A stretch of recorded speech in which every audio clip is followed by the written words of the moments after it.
اعوذ باللہ من الشیطان الرجیم بسم اللہ الرحمن الرحیم۔ السلام علیکم ورحمۃ اللہ وبرکاتہ۔ ناظرین، آج ہم بات کریں گے شجاع بنت عارس کی۔ یہ عورت اپنے زمانہ کی مشہور کہنہ تھی، اس کے ساتھ ہی نہایت نصیحہ و بلیغہ اور بلند حوصلہ عورت تھی۔ مذہباً عیسائی تھی اور تقریر گویائی میں بھی اپنا جواب نہیں رکھتی تھی۔ جب شجاع نے اپنی اونیار فطرت اور باکمال خوبیوں پر نظر کی اور دیکھا کہ مسیلمہ جیسا 100 سالہ بوڑھا نبوت کا دعویٰ کر کے اتنا باوقار بن گیا تو اسے بھی اپنے جوہر خدا داد سے فائدہ اٹھا کر کچھ کرنا چاہیے۔ جیسے اس نے سید العرب و عجم صلی اللہ علیہ وآلہ وسلم کی وفات کی خبر سنی، اپنی نبوت اور وحی الہی کی دعوے دار بن بیٹھی۔ سب سے پہلے بنی تغلق نے اس کی نبوت کو تسلیم کیا، جس سے شجاع کو ایک قوت حاصل ہو گئی۔ اب اس نے نہایت فصیح و بلیغ عبارتوں میں خطوط لکھ کر تمام قبائل عرب کو اپنی نبوت کی دعوت دی۔ بنی تمیم کا رئیس مالک اس کے خط کی فصاحت و بلاغت سے اتنا متاثر ہوا کہ اسلام ترک کر کے اس کی نبوت پر ایمان لے آیا۔ دوسرے قبائل بھی، جن میں بنی قیس اور عارس بن بدر جیسے معزز اور شریف لوگ تھے، اس کی سحر بیانی سے مرغوب ہو کر اس کے عقیدت مند ہو گئے۔ جب شجاع کو کافی قوت حاصل ہو گئی تو اس کے دماغ میں مدینہ شریف پر حملہ کرنے کی سمائی۔ مالک بن نویرہ نے شجاع کو اس ارادے سے باز رکھا اور بنی تمیم پر حملہ کرنے کی رائے دی۔ شجاع کا لشکر بنی تمیم پر ٹوٹ پڑا اور دونوں طرف کافی نقصان ہوا۔ ایک رات اس نے ایک نہایت فصیح و بلیغ عبارت تیار کی اور صبح سرداران فوج کو جمع کر کے کہنے لگی کہ اب میں وحی الہی کی ہدایت کے مطابق یمامہ پر حملہ کرنا چاہتی ہوں۔ یمامہ میں مسیلمہ کذاب اپنی نبوت کی دکان کھولے بیٹھا تھا۔ ادھر شجاع یمامہ پر حملہ کرنے کے لیے نکلی۔ ادھر حضرت ابو بکر صدیق رضی اللہ تعالی عنہ نے ایک لشکر حضرت خالد بن ولید رضی اللہ تعالی عنہ کی سرداری میں شجاع کی سرکوبی کے لیے روانہ فرمایا۔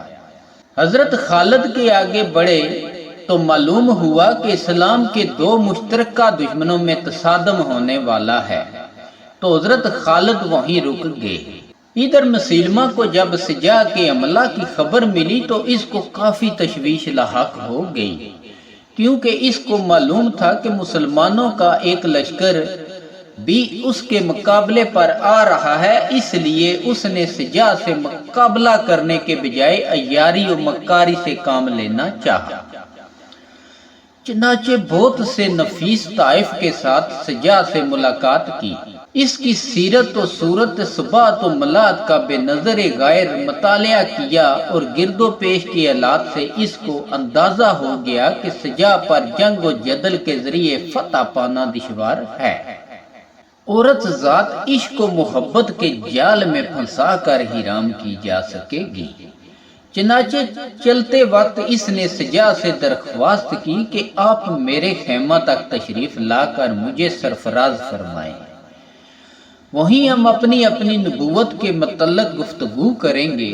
شجاع جو دور اندیشی سے آ رہی تھی راضی ہو گئی اور یہ بھی وعدہ کر لیا کہ دونوں کے آدمی خیمہ سے دور رہیں گے تاکہ بات چیت راز میں ہی رہے۔ مسیلمہ نے آتے ہی حکم دیا کہ ایک نہایت خوشنما اور پرتکلف خیمہ نصب کیا جائے۔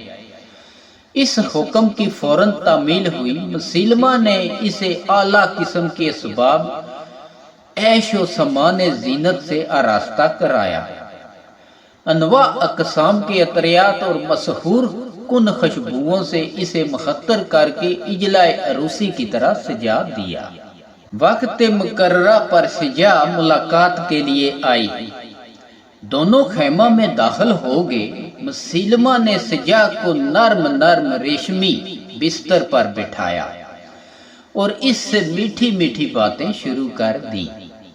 خوشبو کی لپٹوں نے سجا کو مسحور کر دیا اور مسیلمہ اس کے چہرے اور جذبات کا بغور مطالعہ کرتا رہا۔ مسیلمہ بولا، اگر جناب پر کوئی تازہ وحی نازل ہوئی ہو تو مجھے سنائیے۔ سجا بولی، نہیں، پہلے آپ اپنی وحی کے الفاظ سنائیے، کیونکہ میں پھر بھی عورت ذات ہوں۔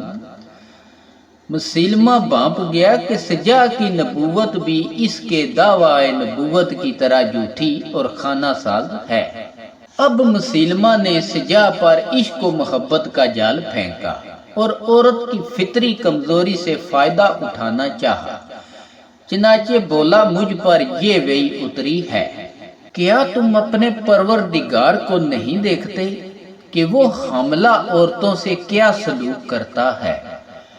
ان سے چلتے پھرتے جاندار نکالتا ہے جو نکلتے وقت پردوں اور جلیوں کے درمیان لپٹے رہتے ہیں۔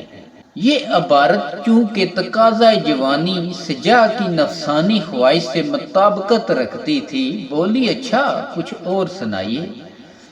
مسیلمہ نے جب دیکھا سجا برا ماننے کے بجائے خوش ہوئی تو اس کا حوصلہ بڑھا اور کہنے لگا، مجھ پر یہ آیتیں بھی نازل ہوئی ہیں کہ جب کوئی عورت کسی نامحرم مرد کے ساتھ۔ دوستو، اس عبارت کا مضمون چونکہ انتہائی فحش ہے اس لیے یہاں بیان نہیں کیا جا سکتا۔ اس شرمناک اور شہوت انگیز ابلیسی وحی نے سجا پر پورا اثر کیا۔ مسیلمہ کی منہ مانگی مراد پوری ہوئی۔ فوراً بولا، سنو سجا، خدائے برتر نے عرب کی نصف زمین مجھے دی تھی اور نصف قریش کو، مگر قریش نے ناانصافی کی، اس لیے رب العزت نے قریش سے ان کا نصف حصہ چھین کر تمہیں عطا کر دیا۔ کیا اب یہ بہتر نہ ہوگا کہ ہم دونوں اسی وقت نکاح کر لیں اور پھر ہم دونوں کے لشکر مل کر سارے عرب پر قبضہ کر لیں؟ مسیلمہ کی خود ساختہ وحی جو کہ انتہائی شرمناک تھی، اس کو سن کر سجا مست و بے خود ہو گئی۔ سجا پر مسیلمہ کا جادو چل چکا تھا، بولی، مجھے منظور ہے۔